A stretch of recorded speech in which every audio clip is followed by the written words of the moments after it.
Valence, c'est donc le premier congrès du Parti socialiste depuis la victoire du 10 mai et le raz-de-marée qui a suivi aux élections législatives. Il ne faut pas s'attendre dans ce contexte à ce que les socialistes se déchirent, même si les luttes de tendance ont laissé quelques plaies mal cicatrisées. Pourtant, ce congrès est important. Il va s'agir pour les militants socialistes de mieux définir leur rôle et leur action maintenant que tous les leviers de l'État sont entre les mains d'hommes issus de leur rang.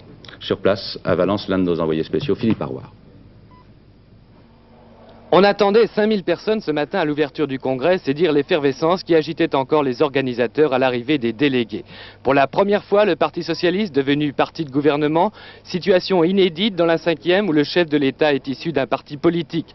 Pour les militants qui n'avaient connu que l'opposition, une question clé, redéfinir leur rôle dans la majorité. Il va être les rapports entre le gouvernement et le parti, la place du parti, par rapport d'une part au gouvernement, par rapport à la société, par rapport au mouvement syndical, par rapport à la société civile. C'est quand même de faire passer les avis du gouvernement au sein de la population. Quand même que le parti soit pédagogique. Nous sommes au gouvernement que depuis 4 mois et nous trouvons que ça manque un peu de coordination entre les prises de position du parti et celles qu'on retrouve avec certains ministres. Autre nouveauté, et non la moindre, jamais depuis 10 ans on avait abordé un congrès sur une motion unique. Pour un peu, on croirait les courants effacés. En tout cas, on préfère maintenant insister sur ce qui unit. Le parti a été uni autour de François Mitterrand sur les grands thèmes de la campagne électorale. Et cette unité lui a donné la victoire. Il n'est pas possible d'imaginer que ce parti ne puisse pas résister à 3 ou 4 mois d'expérience gouvernementale. Au contraire. Selon le vœu de François Mitterrand dès 1974, où François Mitterrand avait parlé d'homogénéisation du parti, cette homogénéisation, nous constatons aujourd'hui qu'elle est en train de se faire, et je pense que la plupart des militants socialistes sont extrêmement heureux que ça se passe dans ces conditions.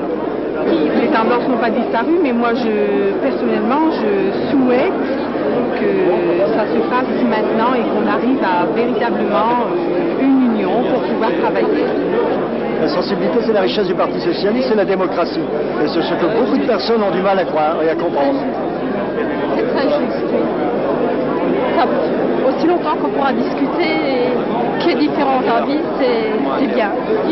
Pour ce congrès de la victoire, le PS a convié de nombreuses délégations étrangères, le prince Sihanouk, une délégation chinoise, les délégations du tiers-monde, du Nicaragua, les partis communistes espagnols et italiens, les Palestiniens avec Ibrahim Sousse.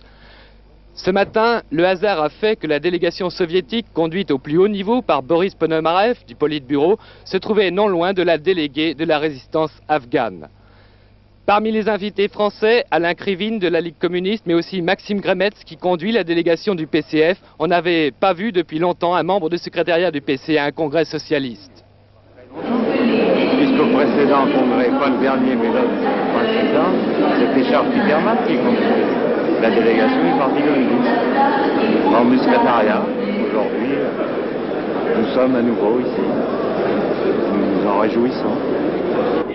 C'est Jean Popren qui ce matin a donné le coup d'envoi du congrès. La ligne menée jusqu'ici a été la bonne, a-t-il dit, puisqu'elle nous a conduit à la victoire. Puis il a lancé un appel à la mobilisation du parti. Tout reste à faire encore, a dit Jean Popren.